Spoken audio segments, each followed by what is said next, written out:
Al leer la Odisea, nos resultó una experiencia emocional rica y profunda.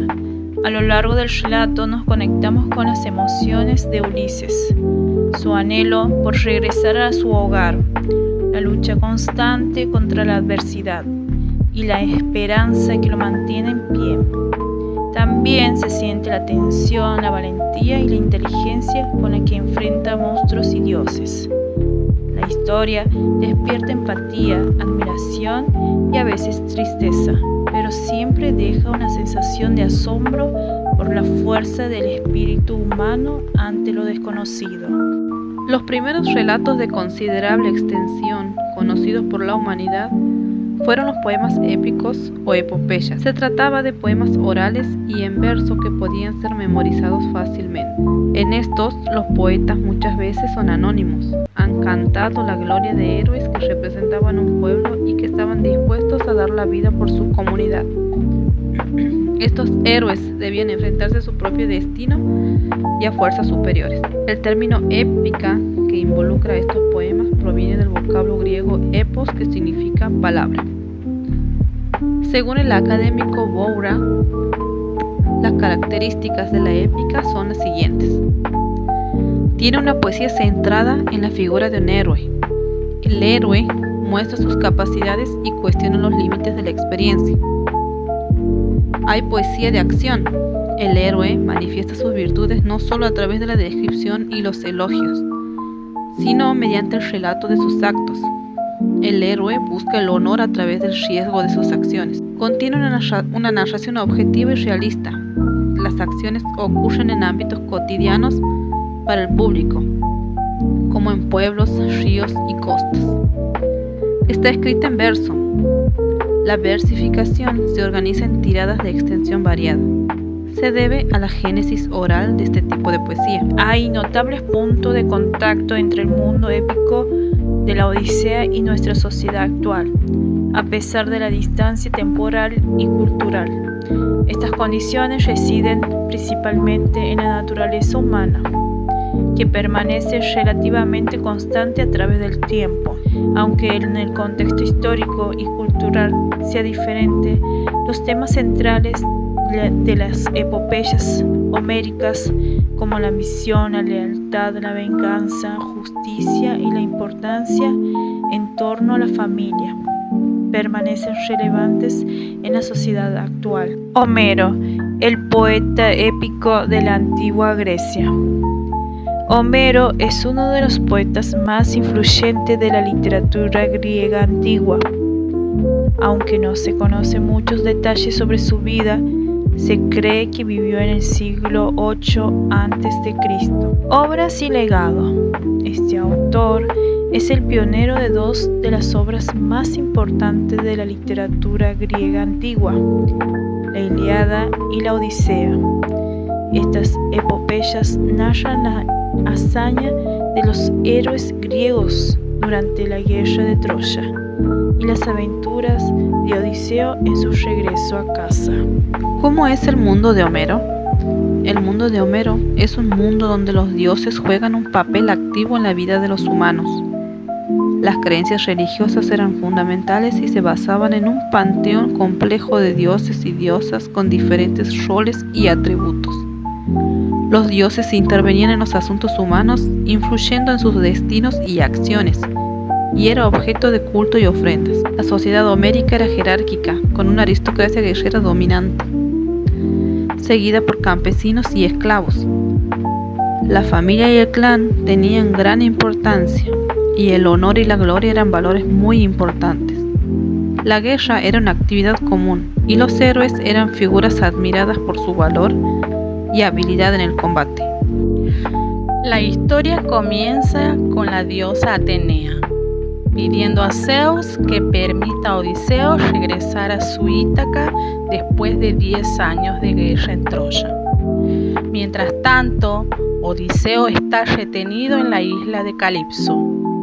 Los dioses deciden que es hora de que Odiseo regrese a casa. En Ítaca, los pretendientes de Penélope, la esposa de Odiseo, se están impacientando. Telémaco, el el hijo de Odiseo provoca una asamblea para hablar sobre la situación. Decide viajar a Pilos y a Esparta para buscar noticias sobre su padre.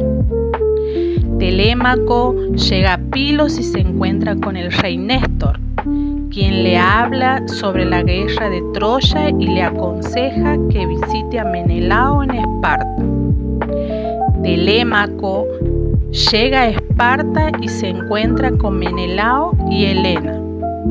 Menelao le pide que le cuente sobre su encuentro con Proteo, quien le predijo que Odiseo estaba vivo y retenido en la isla de Calipso. Mientras tanto, Odiseo está en la isla de Calipso, donde la diosa lo ha retenido durante 7 años. Atenea persuade a Zeus para que permita a Odiseo regresar a casa. Calipso finalmente accede a dejar que Odiseo se vaya, y él construye una balsa para emprender su viaje y de regreso a Ítaca. Sin embargo, el dios Poseo se enfurece y provoca una tormenta que pone en peligro la vida de Odiseo. Después de la tormenta, Odiseo llega a la tierra de los feacios y se encuentra con Nausica, la hija del rey Alcino. Ella lo ayuda y lo invita a ir al palacio de su padre. Odiseo llega al palacio de Alcino y es recibido con hospitalidad. El rey y su esposa Arete lo interrogan sobre su identidad y su viaje. El rey organiza juegos en honor a Odiseo, incluyendo carreras, lucha y lanzamiento de disco. Durante la cena, el Aedo de Módoco canta sobre la guerra de Troya y Odiseo se emociona al escuchar su propio nombre. Odiseo se revela a sí mismo y comienza a contar su historia a los feacios. Les habla sobre su viaje desde Troya, incluyendo su encuentro con los cíclopes y la pérdida de algunos de sus hombres en algunas de las islas visitadas. Odiseo continúa contando su historia y les habla sobre su llegada a la isla de Eolo, el dios del viento. Este le da a Odiseo una bolsa que contiene todos los vientos, excepto el que lo llevará de regreso a Ítaca. Sin embargo, los hombres de Odiseo abren la bolsa mientras él duerme, creyendo que contiene oro y plata, y los vientos escapan, lo que provoca una tormenta que los lleva de regreso a la isla de Eol. Al llegar a las puertas del Hades, Odiseo y sus hombres viajaban al inframundo, donde Odiseo se encuentra con la sombra de los muertos, incluyendo a su madre Anticlea, que había muerto esperando el regreso de su hijo a Ítaca, donde también vio al profeta Tiresias.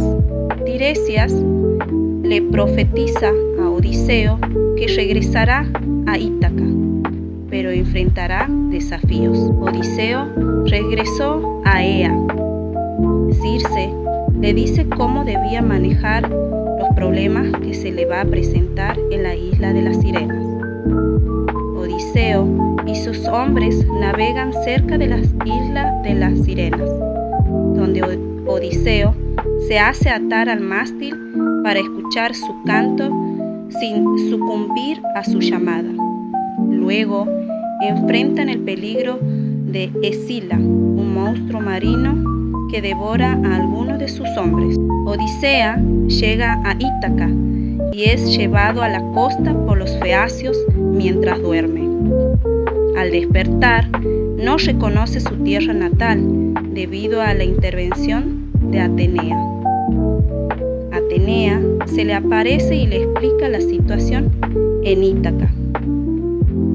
Odiseo se disfraza de mendigo y se dirige a la cabaña de Eumeo, un leal sirviente que ha cuidado a sus cerdos durante su ausencia. Eumeo lo recibe con hospitalidad y Odiseo le cuenta su historia falsa sobre su identidad. Telémaco regresa a Ítaca después de su viaje a Pilos y Esparta. Se encuentra con Eumeo y le cuenta sobre su viaje. Mientras tanto, Atenea le aconseja a Odiseo que se rebele a Telémaco. Odiseo se revela a Telémaco y juntos planean cómo enfrentarán a los pretendientes que han estado cortejando a Penélope durante su ausencia. Atenea les da consejo y promete su ayuda. Odiseo, disfrazado de mendigo, se dirige al palacio de Ítaca, allí insultando y maltratado por los pretendientes. Pero Telémaco lo defiende. Penélope se entera de la presencia del mendigo y decide hablar con él. Odiseo, disfrazado de mendigo, se enfrenta a Irus, un mendigo que ha estado molestando a los pretendientes. Odiseo derrota a Irus y los pretendientes se burlan de él. Penélope habla con Odiseo y le pide que le cuente sobre su pasado. Odiseo le cuenta una historia falsa, pero Penélope se muestra interesada en él. Euriclea, la doncella de Odiseo, lo reconoce al lavarle los pies y se da cuenta de que es su amo. Homero pasa la noche en su palacio, reflexionando sobre su plan de venganza. Atenea le da fuerzas y coraje para enfrentar a los pretendientes al día siguiente. Los pretendientes se burlan de Odiseo y planean su muerte, sin saber que su fin está cerca. Penélope propone un concurso para elegir a su nuevo esposo. Quien logre tensar el arco de Odiseo y atravesar con una flecha 12 anillos alineados será su elegido. Los pretendientes fracasan uno tras otro, incapaces de tensar el arco. Odiseo, aún disfrazado de mendigo, pide participar. Con permiso de Penélope y la burla de los pretendientes, Odiseo toma el arco, lo tensa sin dificultad y lanza la flecha, atravesando todos los aros, revelando su verdadera fuerza. Odiseo revela su identidad y con la ayuda de Telémaco, Eumeo y Filetio comienza la venganza. Cierran las puertas del palacio y matan a todos los pretendientes en una batalla brutal. También castiga a las criadas desleales y al traidor de Melatio. Eumeo informa a Penélope que Odiseo ha regresado y venció a los pretendientes, pero ella no cree. Cuando se encuentra Penélope, lo pone en prueba mencionando el hecho conyugal que solo él podrá conocer con detalles. Al describir cómo lo construyó él mismo, Penélope finalmente reconoce a su esposo y se produce un emotivo reencuentro. Las almas de los pretendientes bajan a Hades, donde se narra lo oscuro en Ítaca. Mientras tanto, Odiseo visita a su padre, Laertes, y se identifica también ante él. Los parientes de los pretendientes muertos buscan venganza, pero la diosa de Atenea interviene. Zeus decreta la paz en Ítaca y la historia concluye con la restauración de Odiseo como rey y esposo y padre en armonía con los dioses y su pueblo. Incorporaríamos estas lecturas en las secundarias de la siguiente manera. Se pueden emplear diferentes estrategias pedagógicas como debates, trabajos en grupo, análisis de texto, presentación multimedia, etc. Estas propuestas pueden ser llevadas a cabo de la siguiente manera. Fragmentos selectos. Se pueden seleccionar fragmentos claves que ilustren temas principales y características del estilo épico. Lectura en voz alta. Permite la comprensión del ritmo y la musicalidad del poema épico. Y el análisis de los personajes permite profundizar el análisis de los personajes principales y secundarios, sus motivaciones, sus conflictos y su evolución a lo largo de la historia.